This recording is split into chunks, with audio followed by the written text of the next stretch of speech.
Hola, ¿qué tal mi gente? Bienvenidos todas y todos a este espacio. Vamos a hablar de todo un poco hoy. Vamos a hablar de lo que está pasando con temas de seguridad. Vamos a hablar también de lo que está sucediendo con el campo colombiano. El trabajo de nuestro presidente Gustavo Petro en toda Colombia ya está dando resultados. Vamos a hablar de la señora Jubinao y esta señora que se ha vuelto un poco tediosa y cansona literalmente. Y pues vamos a hablar también sobre algo que está sucediendo con el presidente Gustavo Petro en términos de una confabulación de la clase tradicional y empresarios, entre comillas, de este país que odian todo lo que el presidente está haciendo y están confabulados, mi gente. Aquí les voy a explicar claramente la confabulación de estas personas en contra de todo lo que representa el gobierno del cambio. Vamos a culminar también hablando de Rafa Martínez, el gobernador de Magdalena. ¿Qué sucedió con él? Lo sacó la corte, ¿por qué lo saca la corte de su cargo? Vamos a lanzar una protesta en contra de la corte por este acto infame en contra de un gobernador elegido popularmente con una votación histórica en Magdalena. Y bueno, vamos, antes de continuar, como siempre, la invitación a que por favor, si no se ha suscrito a este canal, lo haga aquí. Fácil, ahí donde dice suscribirse, le da a suscribirse, activa la campana, dele like, comparte y deje comentarios, que de esa forma la plataforma nos pone en los primeros lugares para que más personas se informen de lo que está sucediendo en el gobierno del cambio. Y si le gusta el trabajo que hacemos desde el periodismo independiente, pues apóyanos con tu donación. Ahí les dejo mi número de contacto, que es Neki Davi Plata, y también PayPal, que es @dedemontes92 para consignaciones internacionales. Ahora sí, vamos manos a la obra y empezamos con la primera noticia excelente para los antioqueños, y es la captura de uno de los cabecillas más buscados o el más buscado en Antioquia. Él es el señor, dice, en zona rural del corregimiento Altamiranda del municipio de Betulia, en desarrollo de la ofensiva contra el multicrimen y el delito, capturamos a Billy John Robledo Roa, alias Grone, quinto cabecilla de la subestructura de esta organización criminal que delinque en el occidente y suroccidente del departamento, y primer cabecilla del componente criminal focalizados urbanos con presencia en 29 municipios. Alias Grone, quien se enfrentó a los uniformados y resultó impactado en una pierna, estaba incluido en el cartel de los más buscados de Antioquia desde 2024, con una recompensa de 500 millones de pesos por afectaciones a defensores de derechos humanos y firmante de paz y sus familiares. Aquí vemos, esto era lo que este señor llevaba encima. Ahí está en el cartel de los más buscados. Iba en una moto. Cuando le pidieron el acto, lo que respondió fue disparándole a la fuerza pública, y allí va, allí es donde está todo sucio de barro, ya con el disparo en la pierna de este señor. Bueno, cae un cabecilla de esta estructura, y no solamente este, sino que en otra parte del país también siguen cayendo. Fue en Nariño y Valle del Cauca, también capturaron a otros delincuentes del Clan del Golfo. Seguimos golpeando al Clan del Golfo. En la operación Agamenón 2.0, la policía capturó a 7 integrantes del grupo armado organizado, entre ellos 3 cabecillas en 2 procedimientos simultáneos en Nariño y Valle del Cauca. Y están siendo capturados y procesados estos criminales. La justicia está alcanzando y se está volviendo un objetivo principal en los colombianos, porque todo esto está pasando justamente porque los colombianos siguen denunciando el trabajo de la policía de informar quiénes son estas personas, y además de eso, de la ciudadanía de informar dónde están, es que se logra dar estos golpes fundamentales. Todos unidos en contra de la criminalidad por una mejor Colombia. Y bueno, les traigo también otra noticia positiva. Escuchen por favor. La unidad de gestión de riesgo en cabeza del señor Carrillo, que ha sido tan criticado en muchas ocasiones, pues está dando golpes contundentes. Logró recuperar 614 mil millones de pesos gracias a acciones judiciales. La Unidad Nacional para la Gestión del Riesgo ha logrado recuperar 614 mil millones durante la última administración, como resultado de una estrategia jurídica robusta basada en la ley 1523 de 2012, que regula la gestión integral de riesgo de desastre en Colombia. Entonces, este señor Olmedo y otros directores más de esta entidad, que la tenían como reserva económica de la corrupción, lo que hacían era que arreglaban contratos con cualquier entidad o municipio, diciendo que habían pues riesgos y de esa manera desviaban los recursos. Basado en esta ley, que es la 1523, se ha logrado recuperar porque muchos de estos aparentes acciones de riesgo y desastre eran falsos. Según datos oficiales, este logro ha sido posible gracias a la implementación de 841 acciones judiciales,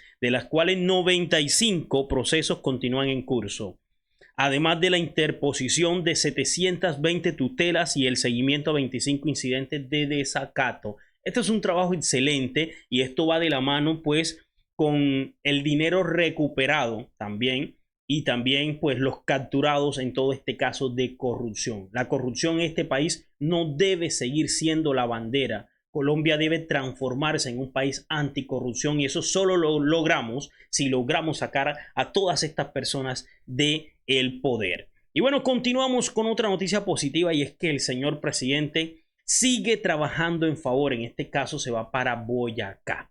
El campesinado anda feliz con este señor porque está haciendo de todo para favorecerlo. El presidente Gustavo Petro entrega 4 centros, no 1 ni 2, 4 centros de acopio y estandarización de cacao que transformarán la región, impulsando la producción, la agroindustria solidaria y la comercialización junta de alimentos. Vamos a seguir viendo el videito. La espada de Boyacá, de Bolívar. Ahí la foto y listo. Muchas gracias. Y ahí lo traemos a la máquina secadora. Se suelta ahora, que es como para quitarle este. Ya usted lo puede tocar en otra textura, una textura. Sí, hágatela. El presidente haciendo el seguimiento a todo el proceso. Aquí. ¿Qué tal? Buenas, doña. Bueno, aquí tenemos chocolate, presidente. ¿Qué quiere probar? Porque le gusta conferencia. ¡Eso! Yo vi el enlace en Arauca, el comisionado del FARC. ¿Qué tal? ¿Cómo están? 2 años, presidente. Presidente, los niños le tienen una petición. Presidente, los niños le tienen una petición, presidente. Claro, tomemos la foto. Todos juntos, porque si no, no alcanzamos. Presidente, un fotógrafo. El presidente amado y querido por todos. Esta es la realidad de un país que cada día más apoya a un presidente que necesita el cambio. Ahí está esta gente feliz porque esto influye y ayuda a que miles de ciudadanos boyacenses hoy tengan desarrollo dentro de su región. El campo es el camino ideal para que podamos nosotros como país seguir creciendo. Todo el país. El pobre caballo ya está cansado, hermano. Ahí está Petro con el Bolívar criollo.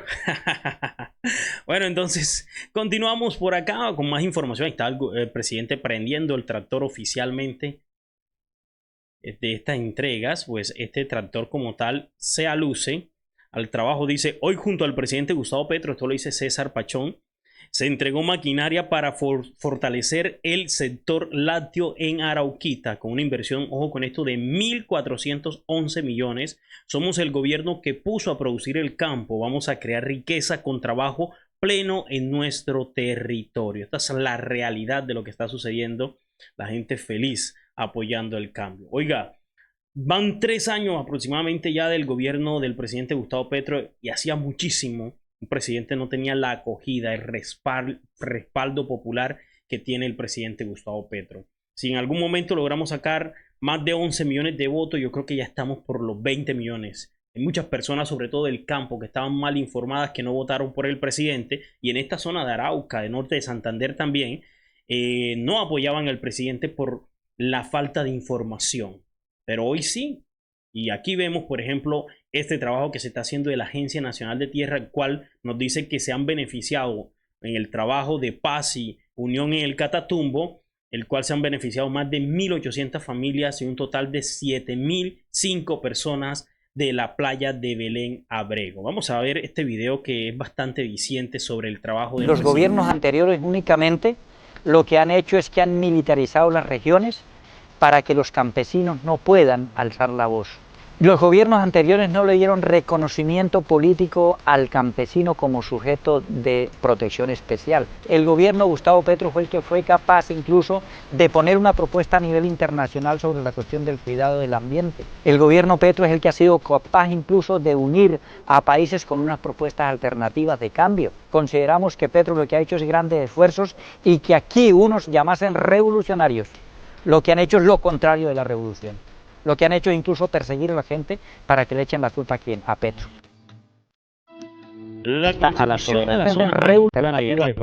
El gobierno Petro es el que ha sido capaz incluso de unir a países con unas propuestas alternativas de cambio. Consideramos que Petro lo que ha hecho es grandes esfuerzos y que aquí unos llamasen revolucionarios. Lo que han hecho es lo contrario de la revolución. Lo que han hecho es incluso perseguir a la gente para que le echen la culpa a quién, a Petro. Voy a leerle esta parte. La Constitución de la Zona de Reserva Campesina Paz y Unión Campesina del Catatumbo, 1800 familias de la playa de Belén, Abrego, Bucarícita y Jacarí se beneficiarán con 60.000 hectáreas destinadas al trabajo campesino. Ahí, por si no logra ver esas letricas, ahí se las estoy leyendo yo con esfuerzo también, pero vea, este trabajo excelente, 60.000 hectáreas destinadas al trabajo campesino. Esto es mucha tierra que antes estaba destinada solamente para el cultivo de coca. Que las zonas de reserva campesina marcan una diferencia, porque si en los tratados de libre comercio se habló de la seguridad alimentaria, desde las zonas de reserva campesina se le da la apuesta a la soberanía alimentaria, que tenemos que producir para nosotros y lo que sobre sacarlo hacia afuera. Consideramos que esta es una apuesta política muy importante y que en el caso del presidente Petro agradecemos mucho, porque tener en cuenta a los campesinos sería tener en cuenta a los que llevan todos los días la comidita a todos en este país.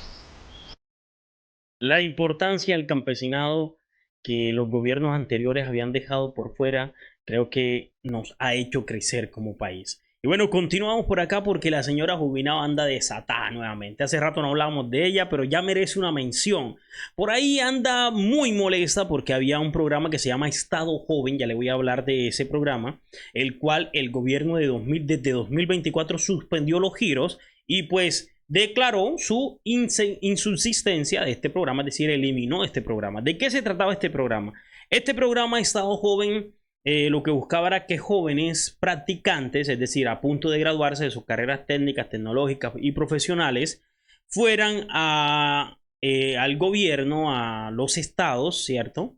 A los distintos gobiernos, ya sean gobierno nacional, departamental, municipal, y hicieran sus prácticas y estas personas lógicamente iban a ser recompensadas con salarios mínimos.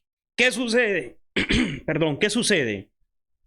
Esta iniciativa se creó en el gobierno de Santos, 2016.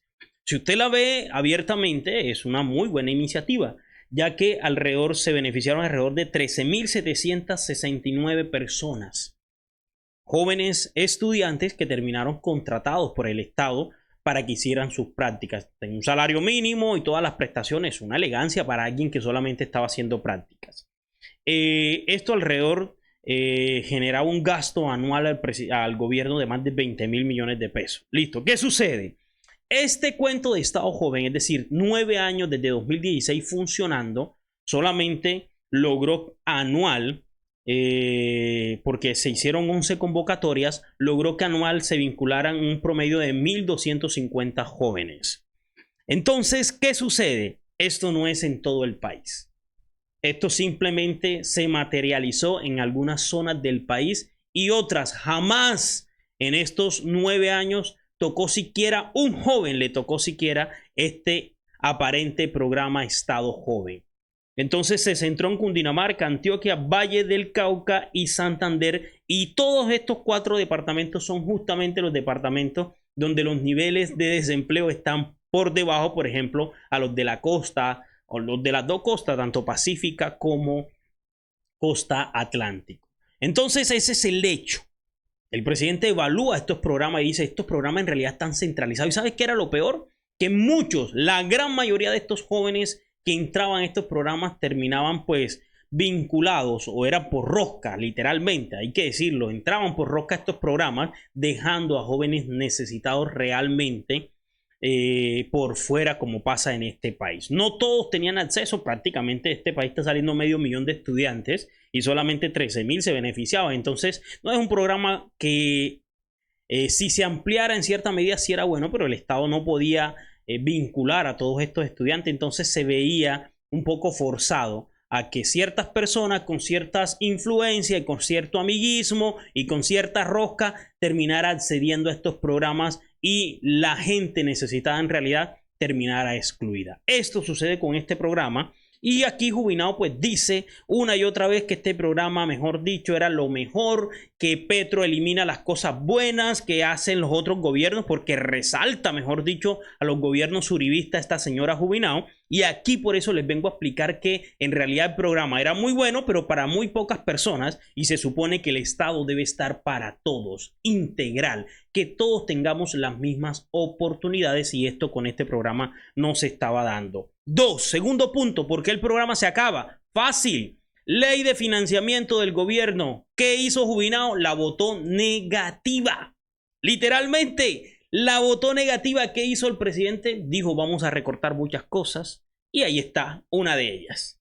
Joven, Estado joven se va, no va más. Se van a implementar otras políticas de Estado y de gobierno para que los jóvenes tengan acceso a eso. También habla de ICT. Recordemos que nosotros votamos por un presidente que dijo que iba a acabar con ICT y que iba a fortalecer la educación pública, y eso está haciendo. Es un proceso de tránsito. Se siguen creando alrededor de 200,000 cupos anuales públicos para que más estudiantes pobres, de estratos bajos, puedan acceder a educación pública gratuita. A eso es que debemos de apostarle y no fortalecer un banco tan dañino, que pues yo me beneficié de él al estudiar mi maestría, pero todos sabemos cómo termina esto, uno al final de cuentas alcanzado, pagando cuotas altísimas para poder cumplir con esto.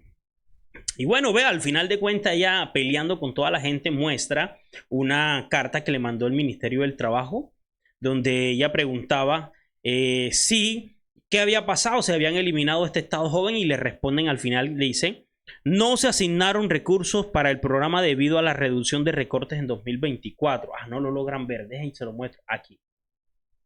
2024 del programa de prácticas laborales Estado joven. No hay plata porque personajes como Jubinao eliminaron, literalmente, eliminaron los recursos y dejaron agobiado y ahorcado al gobierno para que no pudiera seguir apoyando proyectos como este. Culpa de ellos. Por eso en 2026 necesitamos congresistas que le apuesten a un cambio real, que apoyen los procesos de cambio para que todo vaya mejor en este país. Y bueno, seguimos, avanzamos un poco más, y es la denuncia que nos hace el señor Wilson Arias. Wilson Arias, muy pendiente como siempre de todo lo que está pasando en el país, hace una denuncia súper importante. Dice: senador Wilson Arias denuncia estrategia de empresarios y políticos para desestabilizar el gobierno. ¿Cómo así? ¿Cómo es ese cuento, profe? Primero vamos a leer el documento oficial. Aquí se los traigo. Este documento es un documento de la ANDI. A ver si lo vemos acá mejor. Eso. Un documento de la ANDI donde dice: Frente Amplio por la Defensa de la Salud y la Vida. En este Frente Amplio hay personas como el señor Humberto de la Calle, el señor Gaviria, Alejandro Gaviria, Augusto Galán, Clemencia Mallorca, personas que han estado vinculados literalmente a todo este cuento de la mercantilización de la salud. Organizaron la salud como un proceso donde solamente algunos pudieran alcanzar beneficios con el cuento esto de los medicamentos no POS. Y pues lógicamente está el equipo de la ANDI en cabeza de Bruce McMaster, que es el presidente de la ANDI. Esta gente se está organizando. Vamos a leer el documento oficial porque esto es un documento público pero privado, por decirlo así, abiertos solamente a las personas, a estas que iban a interferir en ella. Reevaluar la estrategia actual. Y aquí vamos a ir mirando qué está sucediendo y de qué están hablando ellos. Yo sé que ustedes lo van a captar. Reevaluar la estrategia actual. Aunque muchos sectores están trabajando en el tema de la salud, los avances no han sido suficientes. Es necesario revisar y posiblemente cambiar la estrategia. La diferencia estará en el tipo de presión que logremos ejercer sobre el gobierno, considerando la gravedad de la situación. ¿De qué estrategia está hablando el señor de la ANDI con todas estas cantidades de señores de la aristocracia colombiana, estos poderosos empresarios y ricos y políticos? ¿De qué estrategia están hablando? Pues yo se las traigo aquí. ¿Qué estrategia últimamente ligada a la prensa y a los políticos se encaminó en Colombia, que creó, bueno, lo empezó Séptimo Día con un programita donde salió una señora diciendo: ministro, no nos mate, ministro Jaramillo nos está matando? Ahí está. La entrega de medicamentos es una estrategia que ha nacido desde este Frente Amplio criminal en contra del gobierno del cambio, arrasando, atropellando a la gente del común. A usted y a mí, que nos vemos afectados en horas, días completos, madrugadas completas haciendo filas para que cuando llegue a la despensa de medicamentos le digan: no hay, aunque las bodegas estén llenas de medicamentos. Eso está pasando y aquí está la evidencia. Esa es la estrategia que han utilizado para desestabilizar el gobierno. ¿Por qué desestabilizar? Sigamos leyendo. Fortalecer las acciones jurídicas. Varias organizaciones ya están emprendiendo acciones legales. Es clave visibilizarlas. Se propone articular esfuerzo y trabajar en conjunto para tener mayor impacto a nivel nacional e internacional. Involucrar la Procuraduría y la Defensoría. Ambas entidades deben tener un rol activo en estas mesas de trabajo. Mesas de trabajo. Relación con medios y visibilidad pública. Identificar los voceros. Ahí está Jubilado, que mejor dicho está pelando para eso. Y realizar visitas uno a uno a medios de comunicación para exponer la propuesta. Es un trabajo mancomunado, mi gente. Participar en foros universitarios para explicar la situación y convocar a movilización. Crear indignación. Esa es la estrategia. Que la gente se emberraque. Todos, al final de cuentas, tenemos un límite.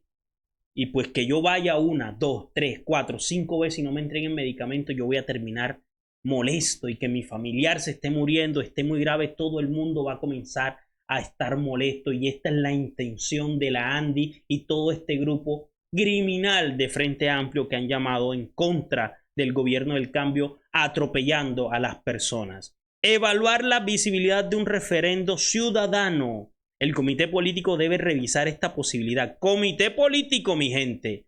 Todos están ahí. Considerando los costos que implicaría. Incluir el tema de debate electoral. Este es un punto fundamental porque este es un documento político. Es fundamental insertar el tema de la salud en la agenda de los candidatos.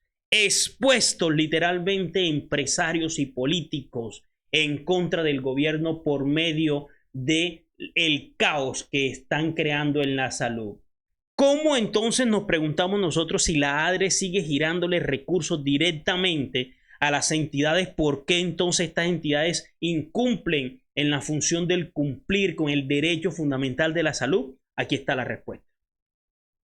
Es toda una estrategia que ellos dicen que no les está funcionando como quieren, porque para ellos lo que ellos sueñan es que el país esté vuelto un caos en contra del gobierno, crear indignación colectiva. Pero nosotros estamos aquí para descubrirlos y que usted reproduzca esta información por todos lados y que todos nos enteremos de lo que ellos están haciendo en contra de este gobierno que popularmente elegimos las mayorías.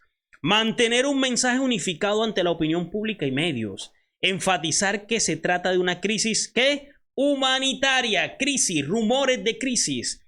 Resaltar la responsabilidad del gobierno en la búsqueda de soluciones. Y concluimos con que todo lo que está pasando es culpa de Petro, a pesar de que Gaviria demoró 6 años como ministro de salud, y cuando cogió el ministerio dijo que la salud era un fiasco total y un desorden total y estaba en crisis. pero la culpa es de Petro.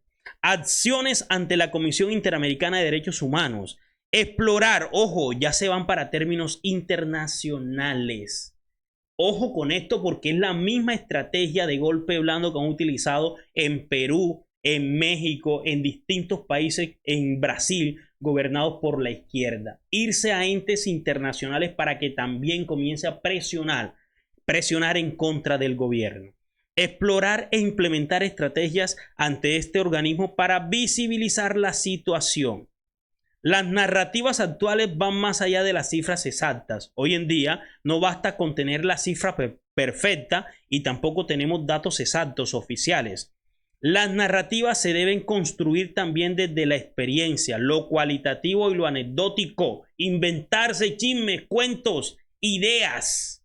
Es clave conectar con las emociones y vivencias de las personas para generar el impacto. Ahí está el programita de Séptimo Día.